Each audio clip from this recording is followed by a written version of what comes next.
folks, welcome once again to Prophecy Update, where we look at current events in the light of Bible prophecy. My name is Bob Mitchell. I will be with you for the next few minutes. The nuclear twinning of North Korea and Iran is a long established fact. Shortly after Iran's ballistic missile test on Saturday, September the 23rd, North Korea was suspected of conducting another nuclear test. A magnitude 3.40 depth quake was detected in North Korea at roughly the same time as the shallow quake on September the 3rd that was caused by a nuclear test. China's seismic service says the quake is likely caused by an explosion. The service later found that it was an earthquake after all. The two dictators, Supreme Leader Ayatollah Ali Khamenei and Kim Jong-un, have for years used their nuclear and missile collaboration to fertilize their programs while taunting the world.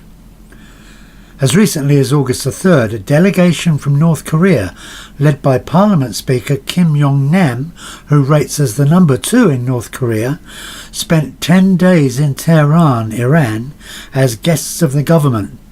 The visitors sat down with the heads of Iran's army, security authorities and military industry to explore ways of expanding their military cooperation in general and their nuclear and ballistic missile programs in particular.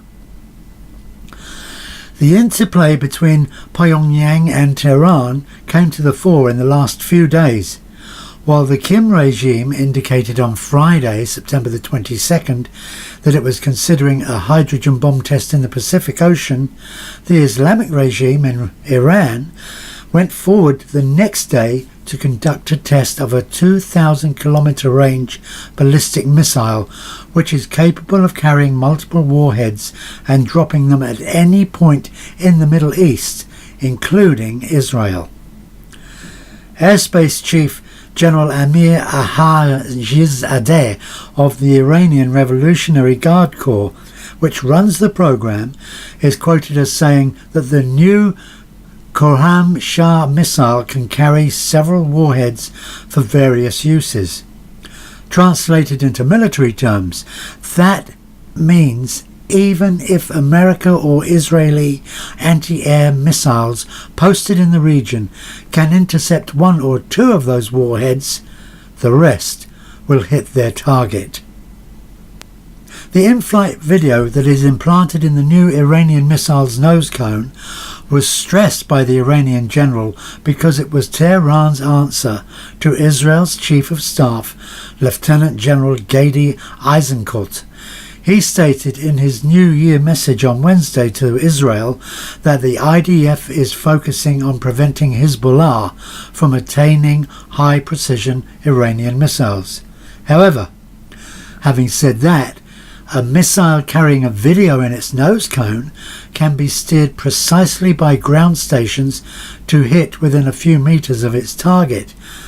Therefore, even if Israel can prevent their delivery to Hezbollah in Syria and Lebanon, those missiles can be guided to their targets from stations in Iran. President Donald Trump, referring to the North Korean dictator, said in Alabama on Friday, "We can't have madmen out there shooting rockets all over the place. He should have been handled long ago." But the reply came the next day from Tehran. The test of the missile showcased in a military parade in Tehran on Friday. As of Saturday, September the 23rd, the US president has discovered that the twin perils he now faces from the two rogue regimes, dumped in his lap by his predecessors who did nothing, have reached a point which can't be addressed by simply trading playground insults. Threats of their total destruction and assurances that they will be handled are now beginning to sound like pretexts for Trump's failure to confront the proactive threats posed by Kim Jong-un and Ayatollah Khamenei. Trump now has the option of trashing the nuclear deal with Iran, for better or for worse, but at the same time Israel's Prime Minister Benjamin Netanyahu can no longer get away with strong speeches against Iran taking up an established position in Syria, or with threats that the imported pro-Iran Shiite militias fighting there in Syria will never go home, as he said.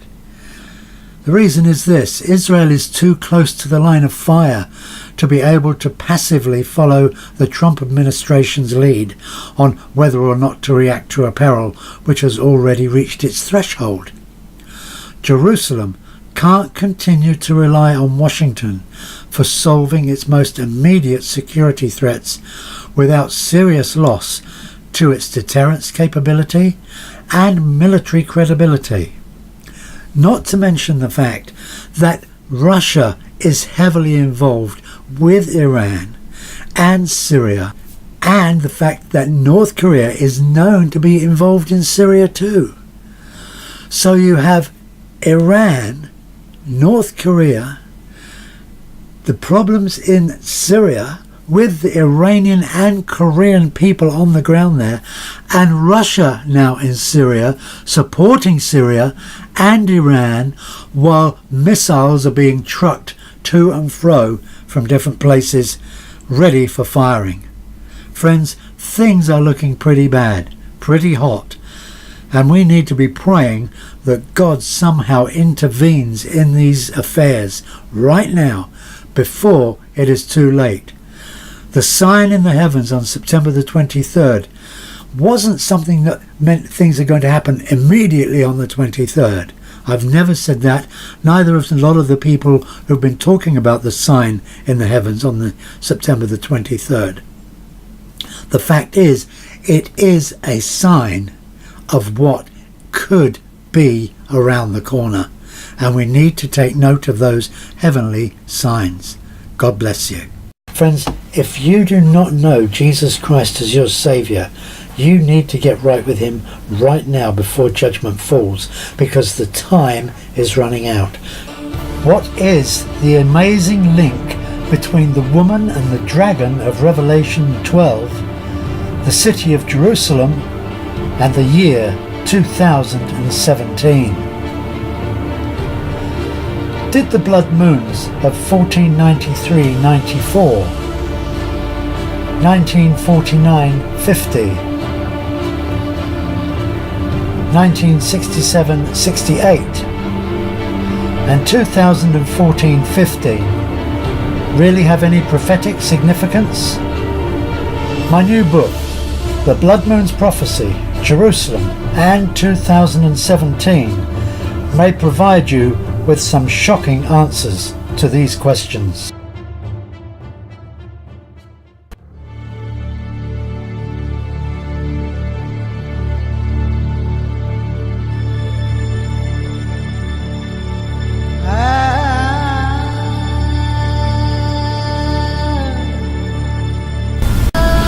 This book of 191 pages and illustrations will shock many people. Following on from my best-selling book, Antichrist, the Vatican and the Great Deception, we further lift the curtain on amazing prophetic events that are taking place today as Israel prepares to build the Third Temple. Events about which many Christians are totally unaware. Discussions have been held between the Jewish Sanhedrin and prominent Muslims regarding the building and future location of the Third Temple. Amazingly, the Sanhedrin likened the Islamic Messiah figure, the Mahdi, to their view of the Jewish Messiah, whose appearance they say is imminent. The building plans for the Third Temple in Jerusalem have already been prepared. The priests are already in training. The instruments have been created for their use in the coming temple rituals. But where is the Ark of the Covenant? Did the prophet Jeremiah hide it 2,500 years ago, and in recent years has its location been discovered and kept secret until the temple is built? However, the prophets warned Antichrist is coming and he will desecrate the new temple. This book also reveals the area from which many of the early church fathers believed Antichrist will arise. Just how close are we to his appearance and the return of Jesus Christ? The building of the temple in Jerusalem and the arrival of the Antichrist may be much closer than many of us believe.